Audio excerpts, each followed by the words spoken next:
Mesmo aquele de coração puro, que à noite faz as suas preces, pode se tornar um lobo, quando o acônito florescer e a lua de outono brilhar. Essa é uma frase que ficou eternizada no cinema de horror, representando a corrupção do homem em um ser monstruoso, um lobo. E é isso que vamos ver hoje, os lobisomens através do tempo. Seria o lobisomem uma reflexão trágica em uma sociedade estigmatizada? A licantropia é vista até hoje como uma doença na qual o indivíduo acredita fielmente que se transforma em um animal. Na antiguidade, ela também era chamada de quantropia ou batropia. E por que eu disse animal e não lobo? Porque os casos antigos na Europa era comum as pessoas acreditarem que se transformavam em ursos. E na África, por exemplo, é dito que as pessoas acreditavam que se transformavam em hienas. A obra mais famosa da antiguidade que aborda esse caso de licantropia, surgindo aqui como uma maldição, descreve aqueles acometidos por tal mal como seres amaldiçoados por algo ou alguém. Estou me referindo à história contada em Metamorfose de Ovídio, que narra em certa parte a história de Licaão, rei da Arcádia. Ele teria servido carne humana a Zeus e o deus então castigou Licaão, transformando-o em lobo, da seguinte forma: em vão tentou falar. A partir daquele momento, sua boca espirrava espuma, e ele tinha sede de sangue. Enquanto vagava entre rebanhos e suspirava por matanças, suas roupas transformaram-se em pelos, um lobo, mas ainda mantendo de sua expressão anterior. Grisalho como antes, sua fisionomia era furiosa. Seus olhos brilhavam selvagemente, a imagem da fúria. Existem diversas outras vertentes de análise sobre Licaão, então se quiserem um vídeo específico sobre ele, deixem um comentário aqui. No norte, mais especificamente nas regiões da Noruega, existem os Eigi-Enjammer, que significa não ser de uma só pele. Esses homens podiam assumir a forma de qualquer animal que desejassem, ganhando todos os atributos deles. Na saga dos Volsungos, vemos a história de Sigmund e Sinfjotli, que se vestiriam com peles de lobos, permitindo que a animalidade tomasse conta deles. Ambos começaram a uivar como lobos e entraram na floresta, combinando de testar suas forças contra 7 homens. No entanto, em certo momento, Sinfjotli encontrou 11 homens e não chamou Sigmund Uivano para ajudá-lo. Então, ele matou todos e parou para descansar embaixo da árvore. Quando Sigmund chegou transformado em lobo, perguntou para seu amigo por que não havia pedido ajuda. E o outro respondeu que não havia necessidade de ajuda para matar 11 homens. Sigmund então atacou no pescoço e ficou preso para sempre na forma de lobo mais jovem. Aqui podemos ver o lobo como uma personificação da animalidade. Sinfjotli não consegue controlar a essência do lobo e acaba ficando preso em sua forma para sempre. O lobo então se torna uma figura trágica que merece ser morta por ultrapassar os limites da sua natureza. Na Idade Média, os lobisomens assumem novas características, principalmente a de maldição, ligadas às magias pagãs. Eles aparecem frequentemente como escravos ou servos de indivíduos que não seguem a religião cristã, mas que possuem habilidades que os permitem se transformar em lobos. O lobo também é visto dentro do contexto de nobreza, sendo muito comum encontrarmos histórias de nobres que em suas andanças são atacados por lobos, atacando rebanhos e outros seres. Nesses relatos, os nobres, eles lutam contra esses animais e são atacados por eles. Mas através disso eles matam as criaturas e a comunidade percebe que na verdade aquele lobo que foi morto pelo nobre era um homem que estava cometido por uma maldição. E às vezes essa maldição também é transmitida para o homem que o matou. Também é mostrado a figura de um cavaleiro trágico. O lobisomem aqui na Idade Média é mostrado como alguém portador de uma maldição que merece a ajuda dos outros, principalmente de uma donzela que vai salvá-lo através do amor ou da religião. O lobisomem aqui é aquele que vaga em busca de livrar-se da sua maldição. Essas histórias encarnam a ideia de que o homem bom salva por meio da morte aquele que é acometido pelo mal da licantropia. Essas histórias da Idade Média, que você já deve ter percebido, são muito semelhantes com o filme O Lobisomem de 1941. O Lobisomem de 41, dirigido por George Wargin e estrelado por Lon Chaney Jr., é um dos clássicos do cinema de horror que ajudaram a definir a história do lobisomem na cultura pop. A história diz que Larry Talbot retorna à mansão de sua família em Llanllywelyn, no país de Gales, após a morte de seu irmão.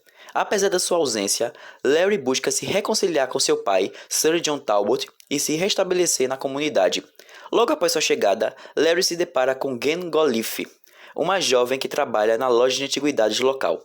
Ao tentar cortejá-la, Larry compra um bastão com um topo de prata em formato de cabeça de lobo, adornado com uma estrela de 5 pontas, um símbolo, segundo a moça, ligado aos lobisomens.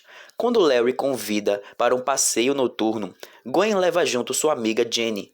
Durante o passeio pela floresta, Jenny é atacada por um lobo. Larry corre para ajudá-la e consegue matar o lobo com um bastão de prata, mas é mordido no processo. Jenny morre devido aos ferimentos e Larry desmaia de exaustão. No dia seguinte, Larry descobre que o lobo que ele havia matado não era um lobo comum, mas sim Bella, um cigano que se transformava em lobisomem. A mãe de Bella, Maleva, revela a Larry que ele agora está amaldiçoado e que quando a lua cheia surgir, ele também se transformará em um lobisomem, matando todos aqueles que encontrar em seu caminho. Com o passar do tempo, Larry começa a perceber mudanças em si mesmo. Ele se transforma em um lobisomem e vaga pela floresta, matando inocentes. Mesmo tentando avisar os outros sobre o perigo que representa, ninguém acredita em sua história. Seu pai, Sir John, é cético e tenta acalmar Larry, acreditando que o filho está sofrendo de alguma crise nervosa. O clímax do filme ocorre durante uma perseguição na floresta, quando Larry, agora totalmente transformado em um lobisomem, tenta atacar Gwen. Seu próprio pai, Sir John, intervém e, sem saber o que é seu filho, mata o monstro com um bastão de prata. Quando o lobisomem morre, ele volta a ser Talbot, e John percebe horrorizado que o que acabou de matar era o próprio filho. A maldição é revelada e a morte de Larry põe ao ciclo de violência. Esse filme foi essencial para que as histórias de lobisomens existissem na cultura pop. O visual e os efeitos de transformação são excelentes, e apesar de não se basear num livro específico, como por exemplo Drácula e Frankenstein, ele assume as características de diversos contos sobre o homem amaldiçoado, que tem um destino terrível, que o faz matar e desejar a morte de seus entes queridos, aliado à excepcional atuação do ator. Isso torna esse filme um expoente do terror e da tragédia. Aqui, o homem não cometeu nada de errado, mas como Licaão, foi amaldiçoado a ser um lobo. Um homem que sente as dores do que faz e que está preso, assim como os nórdicos, nesse corpo, sendo um guerreiro trágico como os medievais. Agora, trazendo análises mais contemporâneas sobre a licantropia, podemos ir para Freud, que analisou tal situação como parte de seus estudos sobre a mente humana, analisando o fenômeno tanto como uma condição psicológica, quanto como um símbolo dos conflitos internos e das pulsões primitivas.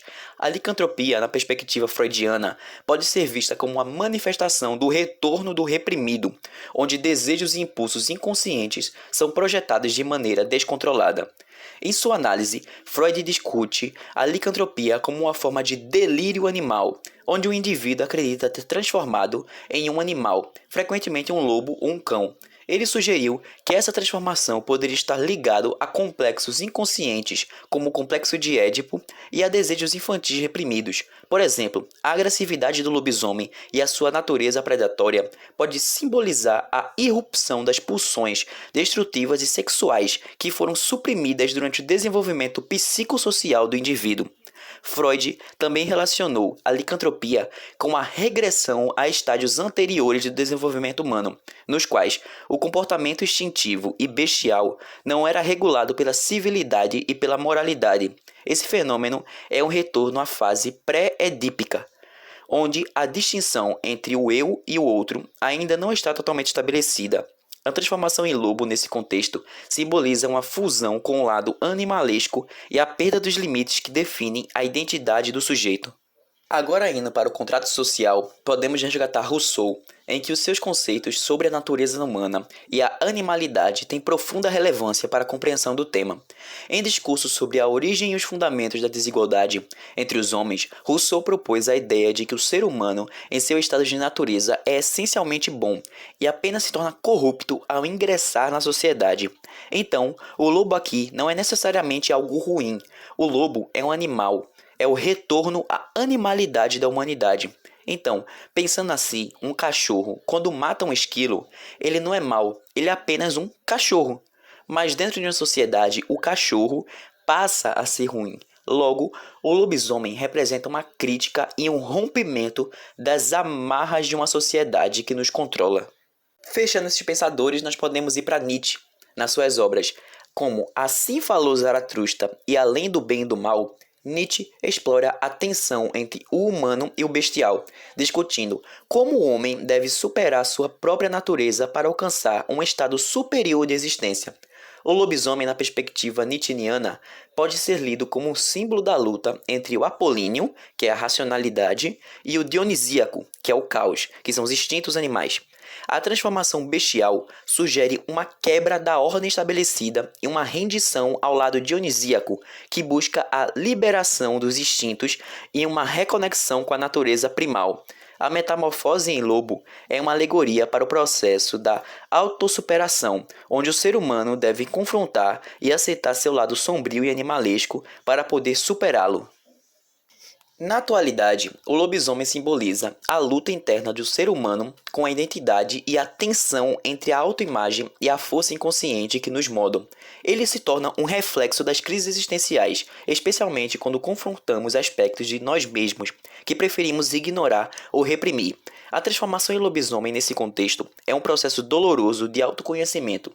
Ela nos obriga a olhar para os impulsos que uma sociedade nos ensinou a conter, como raiva, a violência e a sexualidade, questionando até que ponto nossas máscaras sociais nos afastam da nossa verdadeira natureza. A transformação involuntária durante a lua cheia pode ser lida como um símbolo de incapacidade de controle. Essas forças que eventualmente se manifestam e assumem o controle. Isso reflete um questionamento contemporâneo sobre a autenticidade e a necessidade de integração entre nossos diferentes eus. Grupos marginalizados como minorias étnicas, LGBT e pessoas com distúrbios psicológicos podem se ver refletidos no mito do lobisomem, que é contestamente caçado e rejeitado por aquilo que ele é.